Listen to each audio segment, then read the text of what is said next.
Саламатсыздарбы урматтуу менин каналымдын көрүүчүлөрү. Бүгүн кайра баягы дүйнөлүк конфликттер боюнча жаңылыктар.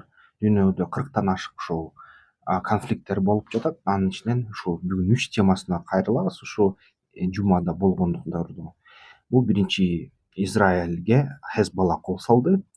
Экинчи Малиде Вагнер тобу толугу менен кырылды. Үчүнчүсү болсо ошо Орусия менен Украина ортосундагы Северскте алгачкы жолу ошо мото чабуул, банзай мото чабуул деген нерсе колдонулду да.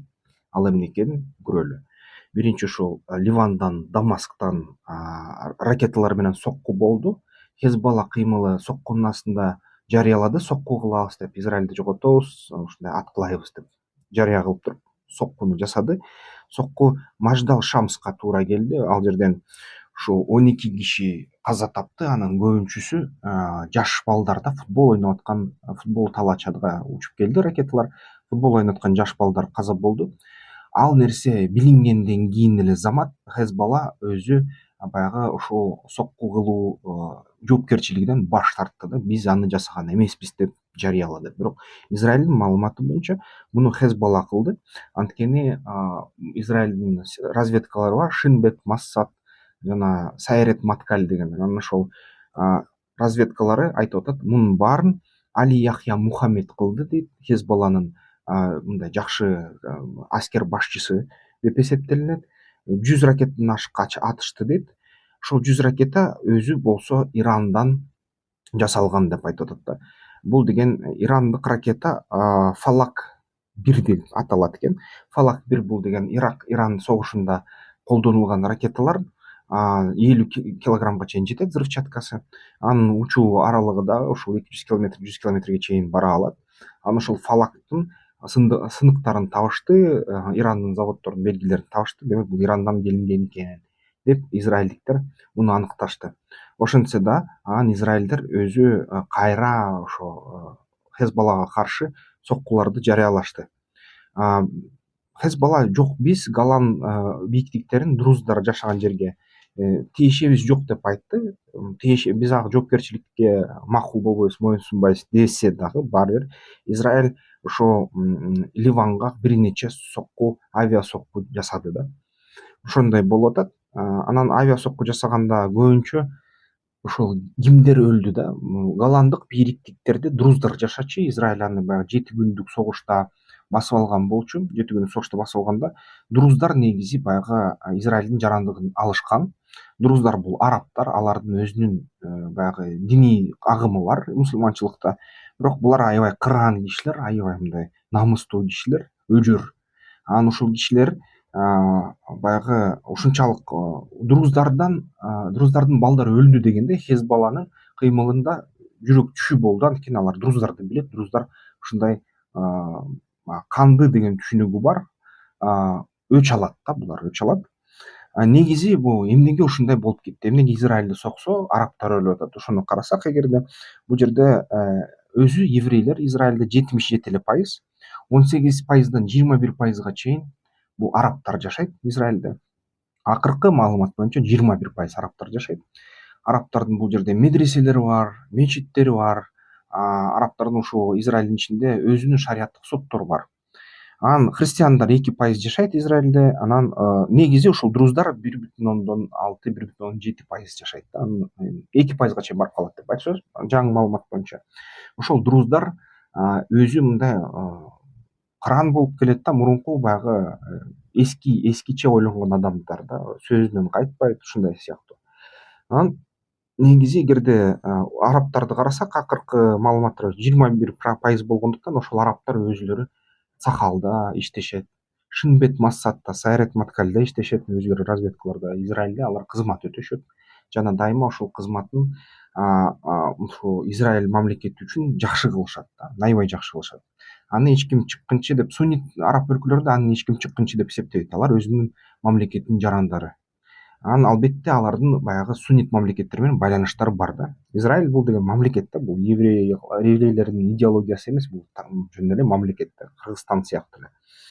Анан Израилге араб жана араб еврей шаарларында 8 ошо шариаттык соту бар, анан башкы шариаттык сот бар. 1950 жылы түзүлгөн. Шариаттык соттордо толук шарият колдонулат жана ошол еврейлер ага тиешеси ийгилишпейт да. Шариаттык сотко өткөн иштер же еврейлердин сотуна, Израилдин сотуна өтүшү мүмкүн, же шариаттык сотко өтүшү мүмкүн. Эгерде мусулман шарият соту суранса, бүт иши, мисалы үчүн, сот иштери шарият сотунда өтөт да. Ушундай бир кызыктуу нерсе, мен ойлойм көбүңөр билген эмес окшойсуздар, анткени Израилдин ичинен дагы ушул мусулманчылык коомчулуктун басымы аябай жогору да. Анан ушул нерсе башталгандан кийин баягы Газага Израиль кошумча дагы атайын операциялар жасап баштады. Көчүп Ливанга да сокту. Баягы ошол ал нерсенин артынан Эрдоган ошол Израилге түрк армиясын киргизгенге ушундай кандайдыр бир ниетин айтты да. Түрк армиясын киргизебиз, Израилди басып алабыз дегендей айтты. Бирок тагыраак айтканда, эмнеге биз ант түзбешибиз керек деп аябай жумшак айтты да. Жумшак айтканда түзмө түз баягы Израилге коркунуч айткан жок, бирок ошого окшотуп айтты да. Бул деген баягы саясий иштерге арналган окшойт, анткени баягы Эрдогандын өзүнүн ак партиясында анын сөздөрүн колдошкон жок да тарапчылары. Анан негизи дагы бир кызыктуу нерсе, Иран дагы өзүнүн баягы Америка Коошун Штаттары менен Байден менен сүйлөшкөнгө өзүнүн каалоосун, ниетин айтып чыгышты. Негизи Америка Коошун Штаттары ошол маалыматы боюнча Байдендин баягы акыркы 6 ай калды дейт жумушума. Ал 6 айдын ичинде Газадагы согушту токтотушум керек дейт. Анан эң биринчи бул деген Америка Коошун Штаттары Ирандын баягы ядердик келишимине кайра чакырууга даяр деп айтты, жарыялады. Иран тарабы бул деген аятолла ушундай буйрук же мындай каалоо тилегин айтты жаңы шайланган ошо бийлик түзүмдөргө Америка Коошун Штаттары менен ошо сүйлөшүүлөрдү, ядердик кайра программа боюнча сүйлөшүүлөргө даяр туралы деп айтты. Анан ошол Тегерандагы ушул ядердик келишимге, Америка Коошун Штаттары менен болгон келишимге ниетин көрсөттү. Бул деген эгерде ал келишим түзүлсө, анын аркасынан дагы ошол Соломон келишимдери түзүлсө, жакын чыгышта дагы бир 10-15 жылга тынчтык орнойт. Ошон үчүн ушундай аябай маанилүү нерселер башталып келатат. Африкадан билесиздер, Вагнер тобу ошол Түндүк Африка мамлекеттери менен Алжир, ЦАР, Мали ошол мамлекеттеринде франциялык аскерлерди кууп чыккан болчу. Ал мамлекеттерде төңкөрүлүштөр болуп кетип, баягы исламчыл мындай топтор өз бийлигине келип, өзүнүн эгемендүүлүгүнө барып, бирок ички баягы берберлердин топтор, бедуиндер менен топтор менен кагылыша кетип, анын өзүнүн баягы бийлигине толук келе албай калды да.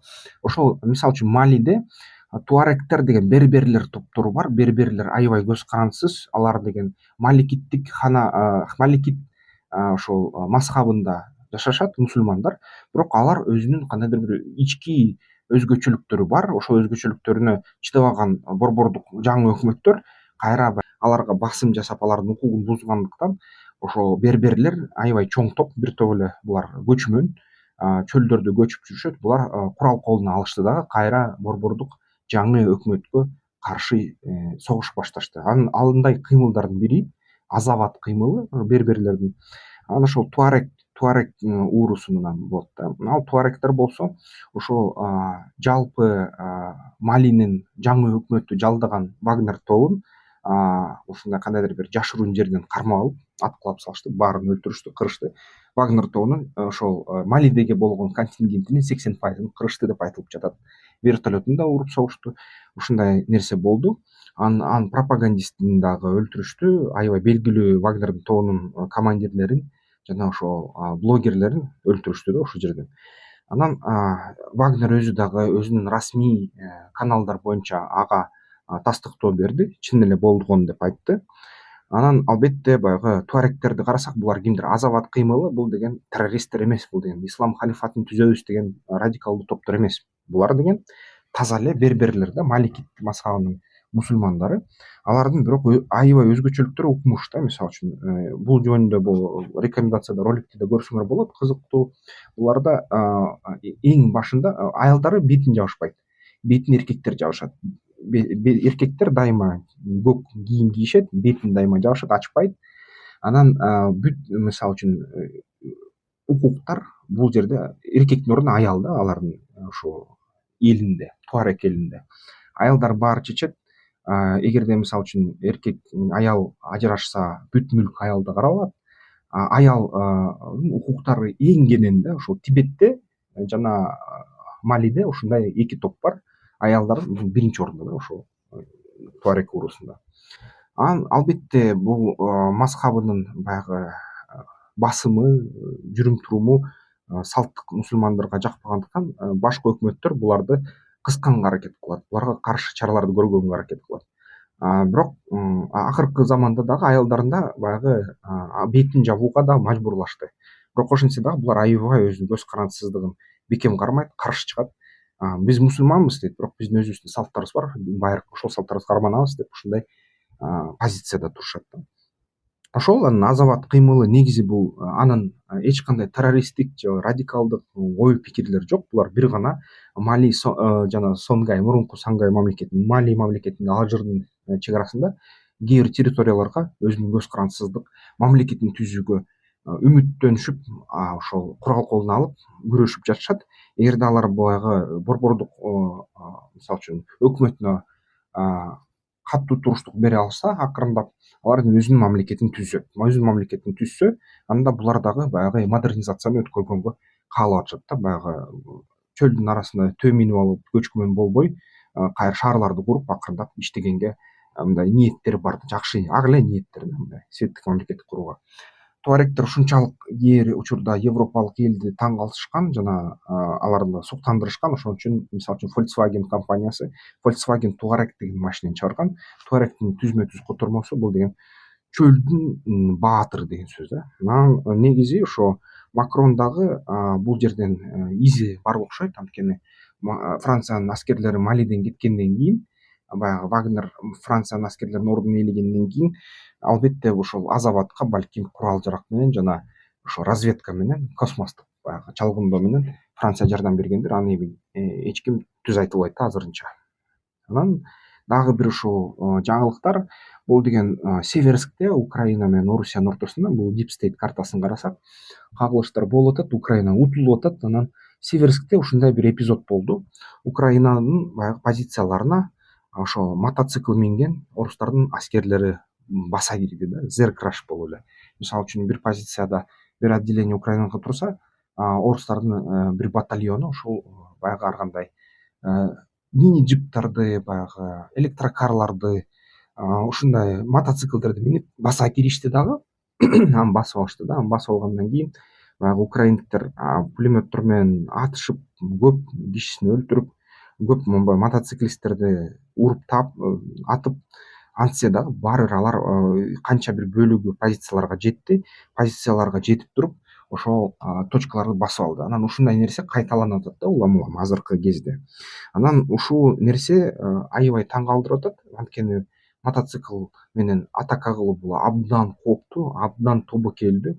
Анан орустардын ушуга баргандыгы көп аналитиктер боюнча бул деген бир четинен ушунчалык өзүнүн баягы заградотрядтардан коркобу, өзүнүн армиясынан коркобу же ушунчалык баатырбы деген суроолорду жаратып жатат да. Бул эми баягы жалданма армия.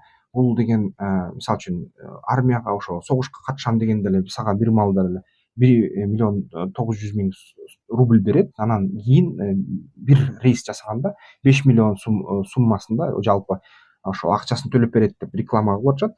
Бирок албетте 90% чейин ошол армияга баргандар өлүп калып атышат. Бирок ошентсе дагы булар ушундай нерсени ойлоп табышты, ошого барып атышат, жеңип атышат да, жеңип атышат. Ошол мотоциклисттер мисалы үчүн армиясы бир компьютердин коюнда бар эле, генерал Zero Hour деген ушул Westwood студиянын.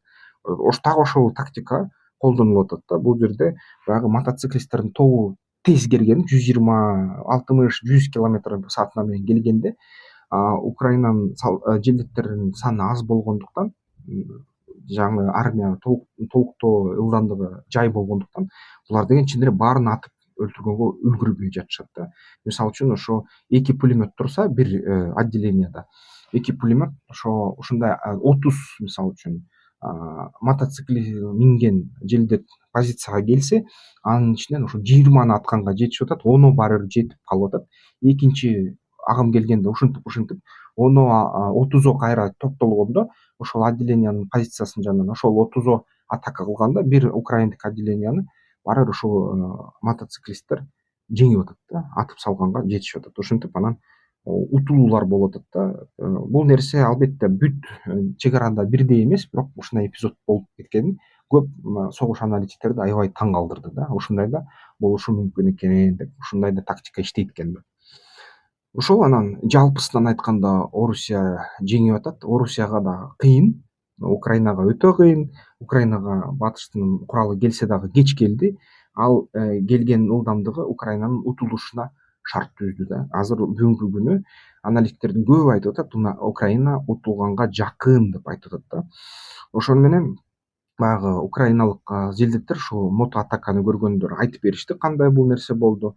Айтышты, 6 толкунду токтотсо дагы 7 толкун жетип келип ушундай позициядан чыгарып ийдийбизди деп айтып атат да. Өлсө дагы барыбыр кандайдыр бир эрдик көрсөтүп, ушу эрдик көрсөтүп атышат орустар деп айтышты.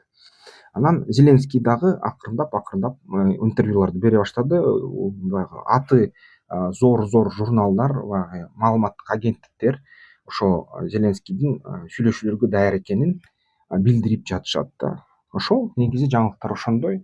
Сиздер эмне деп ойлойсуздар? Сиздерде кандай ой пайда болуп атат? Комментарийлерге жазгыла. Анткени бизде баягы бүгүнкү күнү Кыргызстандын дагы армиясы даяр туруш керек. Ушундай тактикаларды, жаңылыктарды карап туруш керек. Үйрөнгөнгө материалдар көп. Эгерде биз бекем турсак, биздин коопсуздугубуз дагы бекем болот. Мисалы үчүн акыркы жаңылыктарда 94% биздин баягы чек арабыз Тажикстан менен чечилиптир да. Бул абдан жакшы жаңылык. 6% калды. Чынын айтса, маалыматтар боюнча кайсы дагы бир кагылышуулар болуп атат. Муну эч ким эч качан билбейт азыркы убакта. Ошон үчүн бул аябай татаал иш болуп атат, аябай оор келип атат бул иш. Августтун ичинде жанакы 6% бүтсө, бул аябай чоң зор иш болот деп ишенем. Ушундай жаңылыктар дагы акырындап келип атат, бирок анын ички детальдарын эч бир айта албайбыз да азырынча. Ошол анда эмки роликтерден көрүшкөнчө.